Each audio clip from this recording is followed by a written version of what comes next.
እንደሚታወቀው በየዓመቱ በዐቢይ ጾም በአዲስ አበባ ሀገረ ስብከት የክፍለ ከተማው ወረዳ ቤተ ክህነት መሪነት አድባራቱ ትልልቅ ጉባኤ ያዘጋጃሉ። ከቀኑ 10 ሰዓት ጀምሮ በጣም ሰፊ የሆነ ጽዋና ሊቃነ ጳጳሳት የሚገኙበት ታላላቅ መምህራን ወንጌልና ዘማሪያን የሚገኙበት ጉባኤ ተዘጋጅቷል።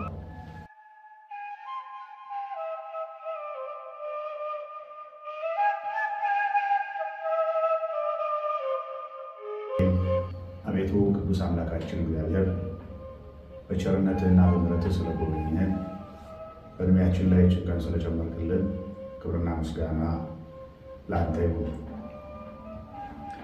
የተከበራችሁ የኢትዮጵያ ኦርቶዶክስ ተዋሕዶ ቤተክርስቲያን ምዕመናን፣ በሀገር ውስጥም በውጭ ዓለም የምትገኙ ሁላችሁ እንኳን ለጌታችንና ለመድኃኒታችን ለኢየሱስ ክርስቶስ ወርኃ ጾም ወይም ዐቢይ ጾም አደረሰን አደረሳችሁ። እግዚአብሔር ቸር ነው። እግዚአብሔር የምሕረት አምላክ ነው። ዛሬም እንደገና ከነ ኃጢአታችን ከነ በደላችን እድልና ጊዜ ሰጥቶ ድጋሚ ይህንን ታላቅ ጾም እንድንጀምር ስለረዳን ክብርና ምስጋና ለእግዚአብሔር ይሁን። በዚህ በማቴዎስ ወንጌል ምዕራፍ 11 ቁጥር 28 ላይ እናንት ደካሞች ሸክማችሁ የከበደ ሁሉ ወደ እኔ ኑ፣ እኔም አሳርፋችኋለሁ።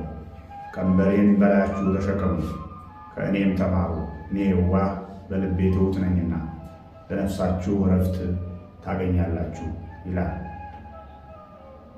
እግዚአብሔር። በዚህ በተናገረበት ኃይለ ቃል እኛ ደካሞች መሆናችን፣ ኃጢአተኞች መሆናችን፣ በደለኞች መሆናችን አምነን በፊቱ የምናለቅስበት የምንጮህበት አባ አባት ብለን የምንጸልይበትና ለሀገራችንም ለሕዝባችንም ለቤተ ክርስቲያናችንም አጠቃላይ ለዓለማችን ቤተ ክርስቲያን እጇን ከፍታ የምትጸልይበት የምትጾምበት የሱባኤ ወቅት ነውና ለጊዜ ሰዓትና ጊዜ ያደረሰን እግዚአብሔር በድጋሚ እናመሰግነዋለን። ይህንን ታላቅና ሰፊ የጾም ጊዜ ምክንያት በማድረግ ቤተክርስቲያናችን መሪ ምስራቀ ፀሐይ ቅድስት ሥላሴ ቤተክርስቲያን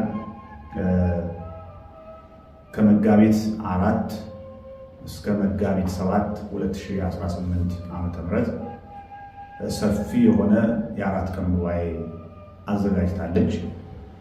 እንደሚታወቀው በየዓመቱ በዐቢይ ጾም በአዲስ አበባ ሀገረ ስብከት የክፍለ ከተማው ወረዳ ቤተ ክህነት መሪነት አድባራቱ ትልልቅ ጉባኤ ያዘጋጃሉ።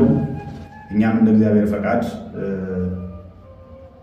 በዚህ ቅድም በጠቀስኩት ጊዜና ቀን ከቀኑ 10 ሰዓት ጀምሮ በጣም ሰፊ የሆነ ጽዋና ሊቃነ ጳጳሳት የሚገኙበት ታላላቅ መምህራን ወንጌልና ዘማሪያን የሚገኙበት ጉባኤ ተዘጋጅተዋል።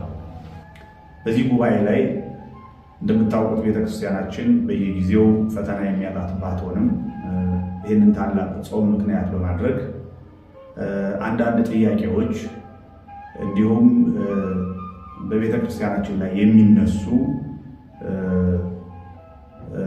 ይሄ ነው የማይባል ቁጥር ስፍር የሌላቸው ጉዳዮች ይነሳሉ።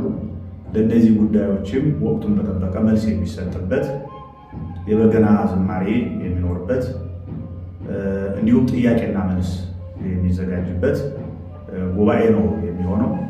በዚህ ጉባኤ ላይ በውጭ ዓለም ያሉ በሚዲያዎቻችን ማለትም በመሪ ምስራቀ ፀሐይ ቅድስት ሥላሴና ቅዱስ ጊዮርጊስ ቤተክርስቲያን ሚዲያ እንዲሁም ደግሞ በጥራ ተዋሕዶ እና በሌሎች ሚዲያዎች እንዲከታተሉ እያሳሰቡ ከዛ ባሻገር በተለይ በከተማችን በተለይ በምስራቁ ክፍል ያለው ሕዝብ ቤተክርስቲያናችን የሚገኘው ከአዲስ አበባ በስተምስራቅ በኩል በለሚ ኩራ ክፍለ ከተማ በሪል ስቴት በፀሐይ ሪል ስቴት ጀርባ የሚገኝ እና ከአስፋልት ያራቀ ቤተክርስቲያን ስለሆነ ለማያውቁት እንዲሁም በዙሪያችን ላለው ቤተክርስቲያናችንን ቅድስት ሥላሴ ለሚያውቀው ሕዝብ ሁሉ በእነዚህ ቀኖች እየተገኘ ከታላላቅ መምህራን